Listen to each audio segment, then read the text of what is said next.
তোমার গায়ের চামড়া কেটে যদি মায়ের পায়ের জুতা বানিয়ে দাও, তাহলে দুধ যে খেয়েছো ছোটবেলা, এক ঢোক দুধের শোধ আদায় হবে না।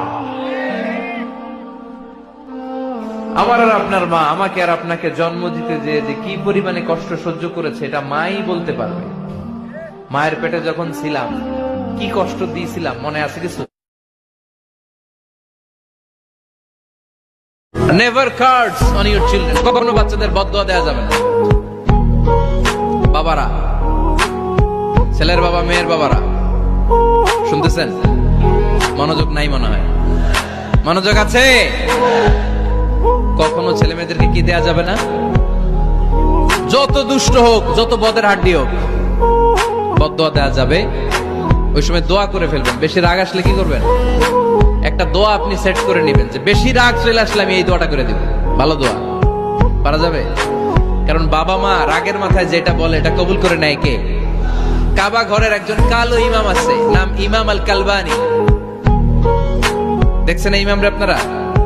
উনি লন্ডনে একটা ইন্টারভিউতে বলেছেন, আমার মায়ের বদদোয়া আমাকে কাবা ঘরের ইমাম বানিয়েছে। লন্ডনে একটা কনফারেন্সে উনি ইন্টারভিউ দিচ্ছিলেন। ওনাকে বলা হলো, কাবার সব ইমাম সাদা ইমাম, আপনি কালো মানুষ, কেমনি ইমাম হইলেন? উনি বললেন, আমার মায়ের প্রশ্ন করে, তোর কাছে তোর বউ বড় না আমি বড়? আছে না নাই? এটা একটা প্রশ্ন হইল। তোর বউ বড় না আমি বড়? দুইজনেই বড়। তা এক ছেলে সুন্দর উত্তর দিছে, আমার কাছে ভালো লাগছে উত্তরটা শুনে। এক মা প্রশ্ন করছে, তোর এতদিন আমি লালন পালন করে বড় করলাম, জীবন যৌবন তোর জন্য শেষ করলাম, আজকে বউ পাইয়া বউ তোর আপন হয়ে গেল। এবার ছেলে উত্তর দিছে, মা, আমার মুখ থেকে মা ডাক শোনার জন্য তুমি কি কষ্টটাই না করছো জীবনে। 10 মাস আমার পেটে ধারণ করলা, খাইতে পারো নাই, বমি করছো, খালি ওষুধ খাইছো, তোমার পেট কেটে আমারে বের করা হয়েছে, 2 বছর আমারে দুধ খাওয়াইছো, পেশাব পায়খানা পরিষ্কার করেছো। বয়স যখন 3-4 তখন তোমার আমি মা ডাকছি। এই মা ডাকটা শোনার জন্য তুমি এত কষ্ট করছো। আর আরেকবারের মাইয়া এই ঘরে আইসাই তোমার মা ডাকা শুরু করছে।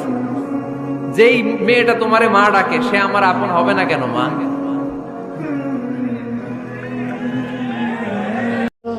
অনেকে নিজের অবস্থান নিয়ে সুখী না, এরকম আছে না নাই? আল্লাহ আমার এটা দিল না রে, ওইটা দিল না রে, পাইলাম না রে, কিচ্ছু হয় না, কি করবো জীবনে, হতাশ। আসলে আছে কিন্তু অনেক, কিন্তু শুকরিয়া নাই, টাকা, ঠিক কিনা? নিজের অবস্থান নিয়ে সুখী না, কিন্তু অনেক লোক আছে তারা আপনার অবস্থানে পৌঁছতে চায়। তাদের দিকে তাকিয়ে দেখেন, আপনি যে অবস্থানে আছেন এই অবস্থানে পৌঁছাটা অনেকের কাছে স্বপ্ন।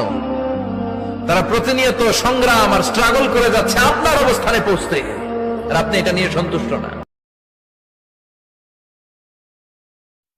কিয়ামতের ময়দানে আল্লাহ আমাদেরকে ডেকে বলবেন, আমি আল্লাহর সামনে তোমরা সবাই আমাকে সেজদা দিয়ে দেখাও। আমরা যারা দুনিয়ায় সেজদা দিয়েছি আল্লাহু আকবার বলে সেজদায় লুটিয়ে পড়বো, কিন্তু যারা দুনিয়ার বুকে আল্লাহর সেজদা দেয় নাই তাদের পিঠটারে লোহার মতো সেদিন শক্ত করে দিবে কে? শত চেষ্টা করেও সেদিন তারা তাদের পিঠকে বাঁকা করতে পারবে না।